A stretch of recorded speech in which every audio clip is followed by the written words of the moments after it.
আল্লাহ রাসূল বলেছেন, যেদিন কিয়ামত কায়েম হবে রে উম্মত, আল্লাহ তাবারক ওয়া তাআলার সামনে যেদিন মানুষকে দাঁড় হইতে হবে, ওই কিয়ামতের ব্যাপারে সুবহানাল্লাহ, কিয়ামতের দিনটা কেমন হবে একটু আমাদেরকে জানা দরকার। আল্লাহর নবীর স্ত্রী মা আয়েশা রাদিয়াল্লাহু তাআলা আনহা একদিন বাড়িতে বসে বসে কাঁদছেন, চোখ দিয়ে ঝরঝর করে পানি ঝরছে। নবীজি বাড়িতে নাই। এইবারে কিছুক্ষণ পর আল্লাহর নবী বাড়ির দিকে রওনা হলেন, বাড়িতে ঢুকলেন। যেমনই নবী বাড়িতে ঢুকলেন, বাড়িতে ঢোকা পর আল্লাহর নবী নিজের বেবের চোখে পানি দেখলেন। কেন্দে কেন্দে চোখ দুটা লাল হয়ে গেছে। ওরে সুবহানাল্লাহ, আপনি যদি জালসা শুনে বাড়িতে চলে যান, এবার বাড়িতে যখন আপনি ঢুকবেন আর আপনার স্ত্রী যদি বাড়িতে কান্দে, বলেন আপনি কি জিজ্ঞাসা করবেন, আরে হালেমার মা তুমি কেন কান্দো, এরে আব্দুল্লাহর মা তুমি কেন কান্দো, এরে জায়েদার মা তুমি কেন কান্দো? বলবেন না? বলবেন কি বলবেন না? আপনার স্ত্রীটা ধরেন বাড়িতে কাঁদছে, আপনি জালসা শুনে বাড়ি গেছেন, এবার কাঁদছে, তার চোখে পানি দেখলেন, আপনি জিজ্ঞাসা করবেন না যে তুমি কেন কাঁদছো, কি হয়েছে তোমার? করবেন কি করবেন না? ওরে সুবহানাল্লাহ, আল্লাহর নবী বাড়িতে ঢুকলেন। ঢোকার পর মা আয়েশা রাদিয়াল্লাহু তাআলা আনহার চোখে পানি দেখলেন। এবার নবীজি বললেন, আয়েশা কে তোমাকে কান্দালো? আয়েশা রে মা ইউবকি কি, আয়েশা তুমি কেন কান্দো, কে তোমাকে কান্দালো, কি তোমার ব্যাপারটা বলতে পারি না? তোমার পেটে ক্ষুধা লেগেছে, তোমার পেটে জ্বালা লেগেছে নাকি? তোমার পেটে ক্ষুধা লেগেছে, ক্ষুধার কান্দনে তুমি কান্দো। আয়েশা কে তোমাকে কান্দালো বিবিরে, একটু তুমি দয়া করে বলে দাও, তুমি কিসের কারণে কান্দো, একটুখানি তুমি দয়া করে বলে দাও। এরে আমার মায়েরা খালারা শুনেন, আল্লাহর নবীর কথাটা শুনে মা আয়েশা রাদিয়াল্লাহু তাআলা আনহা বলছেন, আল্লাহর নবী গো, আমার পেটে ক্ষুধা নয়, আমাকে কেউ গালি দেয়নি, আমাকে কেউ কোন রকম কথা বলেনি। আল্লাহ রাসূল গো, আমাকে কেউ গালি দেয়নি গো আল্লাহ রাসূল, আমাকে এই জন্য আমি কান্দি, আমার চোখ দিয়ে পানি ঝরে। আপনি যে আমার সামনে কিয়ামতের কথা বলেছেন, আপনি যে আমার সামনে জান্নাতের কথা বলেছেন, আপনি আমার সামনে জাহান্নামের কথা বলেছেন। আল্লাহ রাসূল গো, ওই জাহান্নামের কথা বলে আমার স্মরণে হয়ে গেছে। জাহান্নাম বলে ভয়, জাহান্নামের ডর আমার ভিতরে অন্তরে ঢুকে গেছে। কিয়ামত, আপনি কিয়ামতের ব্যাপারে বলেছেন, ওই কিয়ামতের কথাটা আমার ভিতরে ঢুকে গেছে, যার কারণে আমি আয়েশা থামতে পারলাম না, আমার চোখ দিয়ে পানি ঝরে। কিয়ামতের ডর ভয় আমার কে লেগেছে, এর জন্য আমি কান্দি। সুবহানাল্লাহ। এ আমার মায়েরা খালারা, কোনোদিন বাড়িতে বসে, নমাজের জায়গাতে বসে, বিছানায় বসে কোনোদিন কি কিয়ামত বলে একদিন স্মরণ করেছি আমরা? কোনোদিন কি আমরা কিয়ামত কাকে বলে বলে আমরা ভাবা চিন্তা করেছি? আমরা জীবনে কোনোদিন করি না। শুধু কিয়ামত নয়, আল্লাহর নবীর একজন সাহাবী উসমান রাদিয়াল্লাহু তাআলা আনহু যখন কোনো কবরকে দেখতেন কিংবা কবরের পাঞ্জর দিয়ে যখন হেঁটে যেতেন, এত কাঁদতেন কবরকে দেখে, এত কাঁদতেন কবরকে দেখে, এত কাঁদতেন কবরকে দেখে, চোখের পানি ঝরতে ঝরতে ঝরতে সমস্ত দাড়ি ভিজে যেত, এত কাঁদতেন।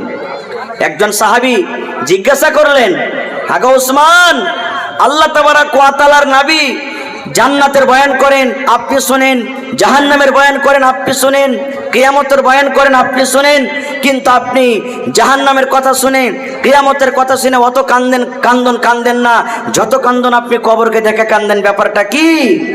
রে আমার ভাইরা মায়েরা খালারা শুনে নেন। এইবারে উসমান রাদিয়াল্লাহু তাআলা আনহু বললেন, ও আমার সাথীরা, ও আল্লাহর নবীর সাহাবীরা, তোমরা শুনে নাও, আমি জাহান্নাম দেখে এই জন্য কান্দি না, আমি কবর দেখে এই জন্য কান্দি, আমার কবর দেখে এই জন্য চোখের পানি ঝরে।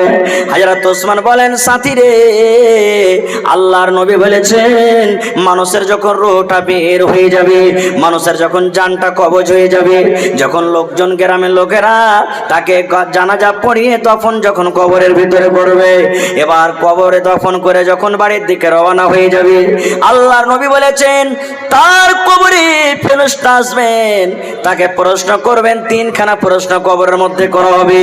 হযরত ওসমান বলেন, এরে আল্লাহর বান্দারা, আল্লাহ রাসূল বলেছেন, ওসমান, মানুষের মৃত্যুর পর সর্বপ্রথম জায়গা, সর্বপ্রথম কবর হবে, সর্বপ্রথম থাকার জায়গা হবে কবর। আল্লাহ রাসূল বলেন, ওসমান, কবরের পরীক্ষাতে যারা পাস করে যাবে, তারা কিয়ামতে পাস করে যাবে, তারা পুলসিরাত পাস করে যাবে, তারা জাহান্নামের আগুন থেকে বেঁচে যাবে গো ওসমান। কিন্তু যারা কবরের পরীক্ষাতে পাস করতে পারবে না, তারা কোনো জায়গাতে পাস করতে পারবে না। এই জন্য হযরত ওসমান বলেন, আমি কবরকে দেখে কান্দি। শুধু কান্দি নয়, আল্লাহর নবী একটা দোয়া শিখিয়ে দিয়েছেন।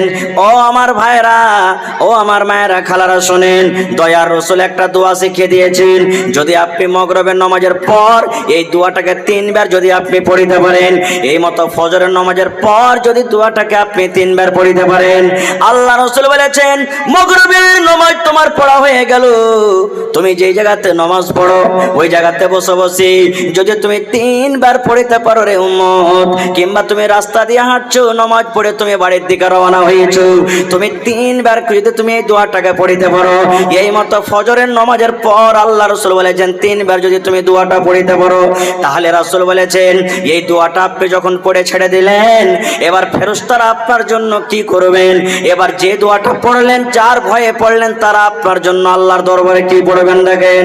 আল্লাহ রাসূল বলেছেন, আল্লাহুম্মা ইন্নী আউযু বিকা মিন আযাবিল কবরি, আল্লাহুম্মা ইন্নী আউযু বিকা মিন আযাবিল কবরি, আল্লাহুম্মা ইন্নী আউযু বিকা মিন আযাবিল কবরি। আল্লাহ রাসূল বলেছেন, যদি 3 বার এই দোয়াটাকে তুমি পড়ো, এই দোয়াটার মানে আল্লাহ, যেদিন আমি মরে যাব, যেদিন মালাকুল মউত আমার জান কবজ করে নেবে আল্লাহজি, যেদিন আমাকে আমার লোকজনেরা, আমার গ্রামের লোকেরা, আমার আত্মীয়রা আমাকে কবরের মধ্যে রেখে আসবে, আল্লাহ সেদিন তুমি কবর আযাব থেকে আমাকে বাঁচিয়ে নিও, আল্লাহ কবরের শাস্তি থেকে তুমি বাঁচিয়ে নিও, আল্লাহ কবরের কষ্ট থেকে আল্লাহ তুমি বাঁচিয়ে নিও। যদি আপনি মাগরিবের নামাজের পর দোয়াটাকে 3 বার পড়েন, তাহলে আল্লাহ তাবারক ওয়া তাআলার আদেশে এবার কবরের মুখ ফুটে যাবে। কবর আল্লাহকে বলবেন, মাবুদ, ওই রাঘবপুরের অমুক বান্দা বান্দি আল্লাহ আমার কাছ থেকে বাঁচতে চেয়েছে, আমার শাস্তি থেকে আল্লাহ বাঁচতে চেয়েছে, আল্লাহ আমি কবর তোমার দরবারে সুপারিশ করি রব্বুল আলামিন, এই বান্দা কিংবা বান্দি যখন মারা যাবে আর আমার ভিতরে যখন আসবে, আল্লাহ দয়া করে জীবনের গুনাহকে মাফ করে আল্লাহ তুমি আমার শাস্তি থেকে তুমি তাকে বাঁচিয়ে নিও। নারে তাকবীর। কবর সুপারিশ করবে, আল্লাহ এই লোকটা যখন মরবে, দয়া করে তুমি তাকে আমার শাস্তি থেকে বাঁচিয়ে নিও। কবর বলবেন ভাই আমার। তাহলে আজকে আমরা মুসলমান মাটি দিতে যাচ্ছি, মাকে মাটি দিতে গেলাম, বাপকে গেলাম, গ্রামের লোককে গেলাম, অমুক তুমুককে গেলাম, একটা বাপ দাদার রেশমের আওয়াজ আমরা আদায় করতে যাচ্ছি। রাস্তা দিয়ে হাঁটছি, কবরকে দেখে কি ভয় করব? কবরকে দেখে কি কানবো? দেখছি খুব ভালো, হ্যাঁ মা কই লাগাছে, হ্যাঁ বে কোন মাকে লাগালছি বে, কোন জায়গা থেকে যে বিছনটা এনেছে, সুবহানাল্লাহ, মোচাটা কত একবারে খাইমটা খাইমটা মোটা মোটা হয়েছে। এই তো আমাদের কান্দন।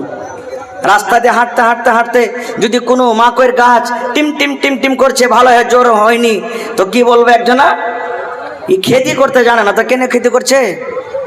হ্যাঁ, খেতি করবার ঢং নাই, ফসল করবার ঢং নাই, কি কারণে এই ফসলটা করছে? এই তো আমাদের কথা, এই তো আমাদের দোয়া, এই তো আমাদের কান্দন। ভাই আমার, খারজা হোক, আল্লাহ তাবারক ওয়া তাআলার রাসূল এবার মা আয়েশাকে বলছেন, আয়েশা তুমি জেনে নাও, নবীজি বলছেন, আয়েশা কিয়ামতের দিন 3টা স্থান এমন রয়েছে, কিয়ামতের দিন 3টি জায়গায় এমন রয়েছে, আল্লাহর নবী বলছেন, আয়েশা তোমরা যদি কোনো মুসিবতে পড়ে যাও, তোমরা যদি কোনো পেরেশানিতে পড়ে যাও, তোমরা যদি কোনো কষ্টতে পড়ে যাও, দয়ার রাসূল বললেন, আয়েশা আমি কিয়ামতের দিন 3খানা জায়গাতে তোমাদের কোনো কাজে আসতে পারবো না। এত কঠিন দিন হবে কিয়ামতের দিনটা। শুধু তা নয়, ওই কিয়ামতের ব্যাপারে আল্লাহ রাসূল অন্য হাদিসে বলেছেন যে মাথার উপরে সূর্য থাকবে, মাথার উপরে সূর্য থাকবে। কতখানি উঁচাতে সূর্য থাকবে? 1 মাইল। 1 মাইল, মাইলের 2টা তর্জমা করা হয়েছে।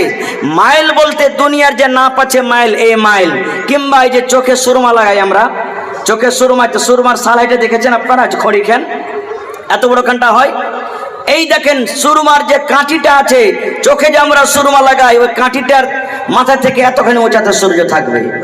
এবার আপনি বলেন, আজকে কত কোটি কোটি মাইল উঁচাতে সূর্য, তার তাপ তার গরম যদি আমরা সহ্য না করতে পারি, যেই দিন মাথার উপরে সূর্য থাকবে আর শরীরে কোন রকমের কাপড় থাকবে না, সেদিনকার অবস্থাটা কি হবে একটু বুঝতে পারছেন? বুঝতে পারছেন? ওরে সুবহানাল্লাহ। সেই দিন কিন্তু কেউ চিনবে না কাউকে, না বেটা চিনবে, না বেটি চিনবে, না মা চিনবে, না ছেলে চিনবে, না স্ত্রী চিনবে, কেউ কাউকে কোনোদিন চিনবে না। খুব সব পালিয়ে যাবে আপনাকে ছেড়ে ছেড়ে। ওই কিয়ামতের দিনের ব্যাপারে আল্লাহ রাসূল বলেছেন, রে আমার উম্মত, লা তাজুলু কদম ইবনে আদম হাত্তা ইউসাল আন খামস। আজকে মাত্র 5টা নিয়ামতের কথা আপনাদের সামনে রাখবো। মনে করেন এটা কিয়ামতের মাঠ, মনে করেন এটা হাসরের মাঠ। আজকে আপনার বিচার হবে, আজকে কিয়ামতের মাঠ চালু হয়ে গেছে। আজকে আপনাদের কাছে আপনি একটু প্রশ্ন করব, একটুখানি আপনাকে পরীক্ষা করব। যদি 5খানা সওয়ালের জবাব আপনি দিতে পারেন, আল্লাহর কাছে ওয়াদা আছে, দাবি আছে, কিয়ামতের দিন ইনশাআল্লাহ আপনি পাস করে যাবেন। আর যদি এই আজকে মাহফিলে এই পিন্ডালের তলাতে বসে বসে আমি আপনাকে 5খানা প্রশ্ন করব, আর যদি 5খানা প্রশ্নের আপনারা উত্তর না দিতে পারেন বন্ধুরে, তাহলে এই হালাতে যদি মত হয়ে যায় আর আপনি যদি ভালো আমল না করতে পারেন আর এই প্রশ্নগুলির তৈয়ারি করে যদি আল্লাহর কাছে যেতে না পারেন, বলেন আল্লাহ তাবারক ওয়া তাআলার কাছে আপনি কি হিসাবটা দেবেন? বলবেন মাওলানা কি কি সওয়াল, কি কি প্রশ্ন আছে? রাসূল বলেছেন 5খানা সওয়াল হবে। কত ভাই? জোরে বলেন কত? 5খানা সওয়াল হবে। যদি 5টা প্রশ্নের উত্তর আপনি দিয়ে দেন, আল্লাহ তাবারক ওয়া তাআলা ইনশাআল্লাহ আপনাকে কিয়ামতের দিন কামিয়াব করে দিবেন। কিভাবে প্রশ্ন হবে?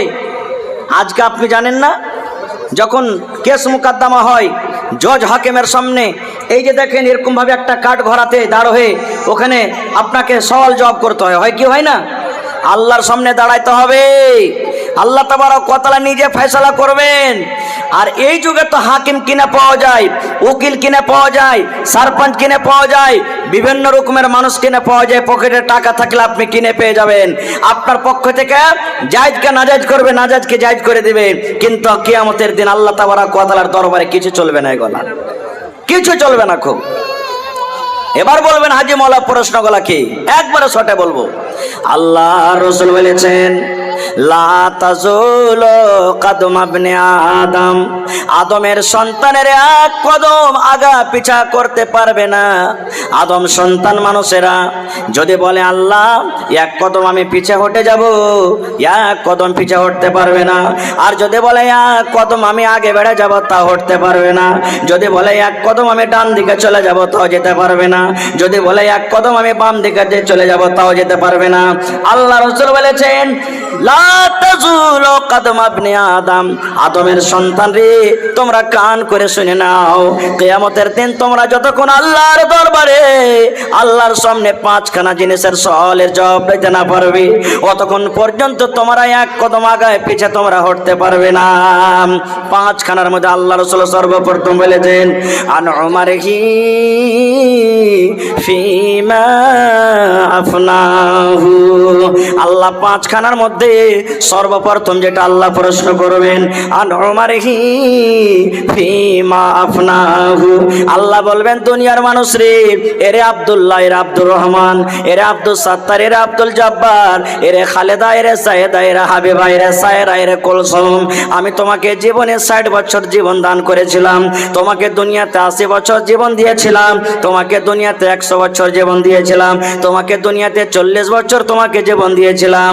এ আমার বান্দা বান্দি তোমরা শুনে নাও, আনমারহি ফিমা আফনাহু, এই তোমাকে আমি বয়সটা দান করেছিলাম, এই বয়সখানা তুমি কোন কাজে তুমি কাটিয়েছ?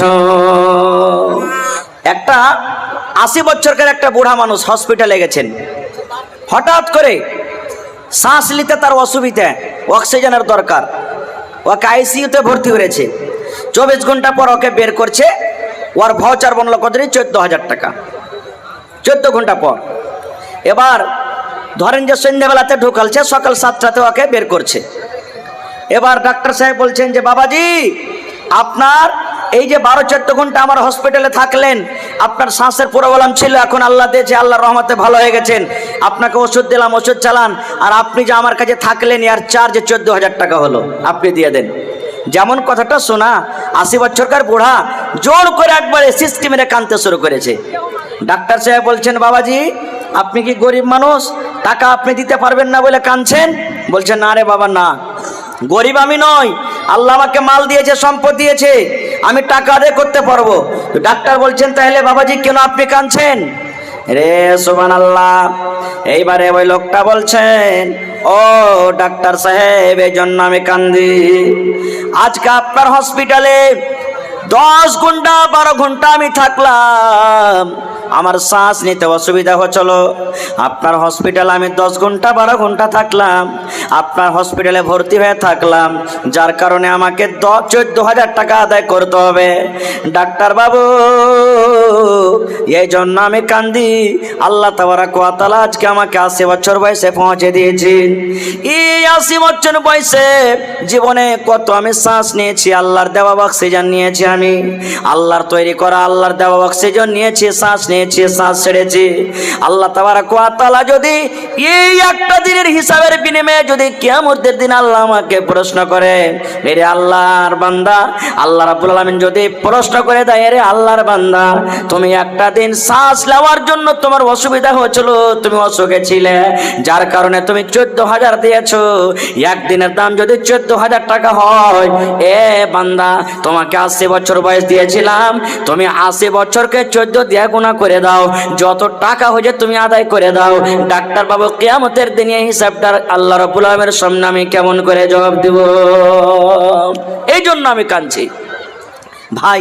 সামান্য একটা শ্বাস, তার হাত আছে, পা আছে, সব কিছু আছে, তাহলে শর্ট কথা বুঝালেন, কিয়ামতের দিন জীবনের হিসাব দিতে আমরা পারবো না। খুব ভাই, এই যে টাকা আসতে শুরু হয়ে গেছে, আমি আর 4টা বাঁচলো, ইনশাল্লাহ আবার কোনো জালসাতে যদি বাঁচিয়ে রাখে আল্লাহ ওদিকে যাব। তার আগে আর একটা হাদিসের তরজমা আপনাদের সামনে আমি করি। আজকে জালসাটা মাদ্রাসার না মসজিদের? আপনারা বলেন মসজিদের জালসা না মাদ্রাসার জালসা? মসজিদের জালসা। মসজিদটা কার ঘর? আল্লাহর ঘর। সুবহানাল্লাহ। এবার আল্লাহ তাবারাক ওয়া তাআলার নবী এই আল্লাহর ঘরের ব্যাপারে কি বলেছেন জানেন? মান বানা লিল্লাহি মসজিদান বানাল্লাহু লাহু বাইতান ফিল জান্নাহ।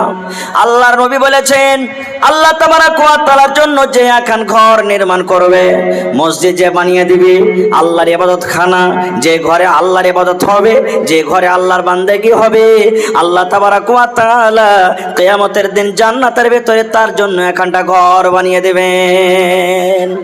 এবার বলবেন হাজি মাওলানা, গোটে ঘর তো বানাইতে পারবো না আমরা, গোটে ঘর বানার আমাদের শক্তি নাই।